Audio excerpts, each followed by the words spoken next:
Welcome to the Wisdom Within podcast, where we dive deep into the soul's journey and uncover your own wisdom within. I'm Lara, Jaye, and today we're exploring one of the most profound spiritual experiences, the dark night of the soul. So we'll discuss what it is, why it happens, and most importantly, how to navigate through it and emerge stronger, more aligned, and even more connected to your inner light. And this episode goes along with chapter 10 from my most recent best-selling book, The Wisdom Within: Cracking the Secrets of Meaning, Purpose, and Security. A while back, a friend said to me that my light was missing. But here's the truth. Our light never disappears. It's always there, waiting to be uncovered. Sometimes it just gets buried under the weight of our emotions, our struggles, and the expectations that we place on ourselves.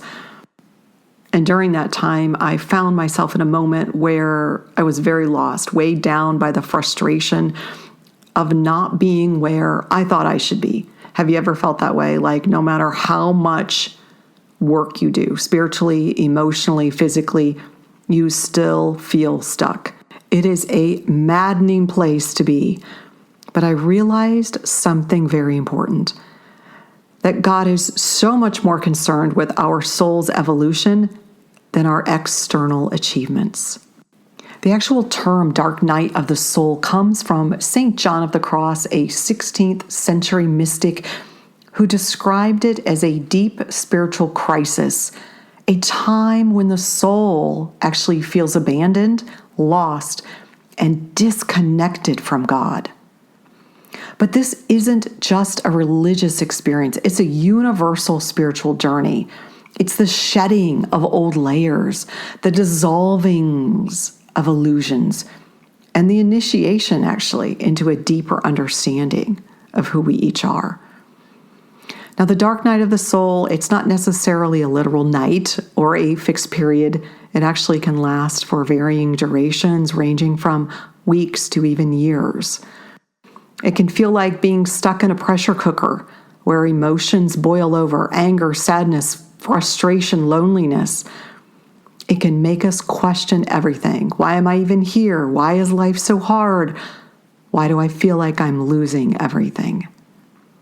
But here's the paradox. The dark night isn't about losing yourself. It's about shedding what no longer serves you. It's about burning away what isn't truly you so that your authentic light can actually show up and shine. You know, it's easy to be positive and loving when things are always going our way, when money's flowing in, we have a fun date night with our partner, our kids are behaving, health is excellent, loved ones are happy. And although I pray and meditate daily, it's within the experience of a dark night of the soul, honestly, that shit gets real. It's easy to pray when things are going smoothly and you feel great. It's effortless not to be triggered when you're feeling incredible. But what if you're slapped with an energy that couldn't get you out of a wet paper bag? One of my favorite songs is Casting Crowns, Just Be Held. So when you're on your knees and answers seem so far away, you're not alone. Stop holding on and just be held. Your world's not falling apart. It's falling into place. I'm on the throne. Stop holding on and just be held. Just be held. So how do we move through a dark night? How do we find our light again? Here are a few things that have actually helped me through my many dark nights of the soul and others that I have assisted on this journey. First of all, we've got to acknowledge the darkness. Instead of resisting it, pushing it away, allow yourself to feel what is coming up. Anger, grief, frustration, all of it. Sit with it. Ask it what it wants to tell you. Often, these emotions are just aspects of ourselves that have been waiting to be seen and loved.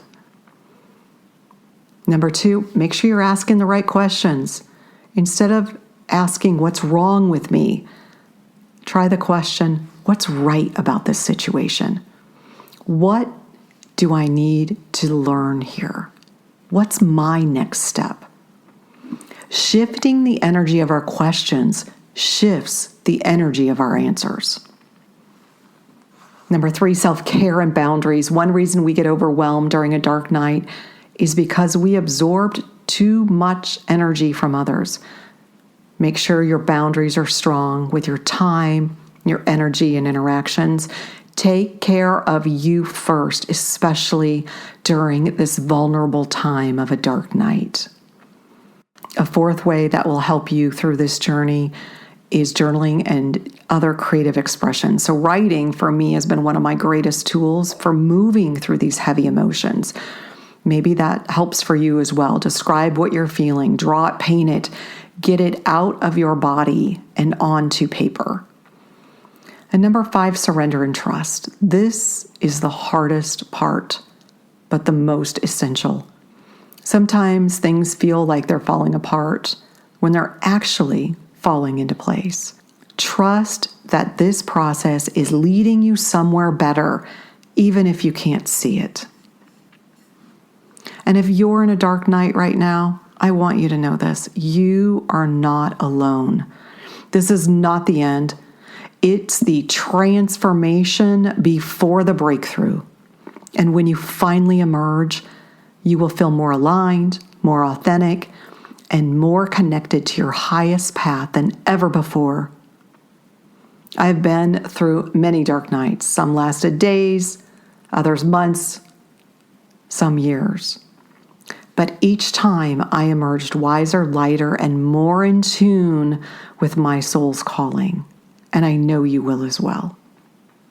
So today, if you are struggling, I invite you to take a breath with me. Place your hand over your heart.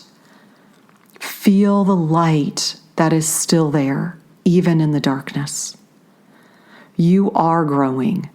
You are evolving. And you are exactly where you are meant to be. Thank you for hanging out with me today. You and your time are so valuable to me. And if this episode resonated with you, I invite you to share it with someone who might need to hear this message. And remember, the wisdom within you is always guiding you home.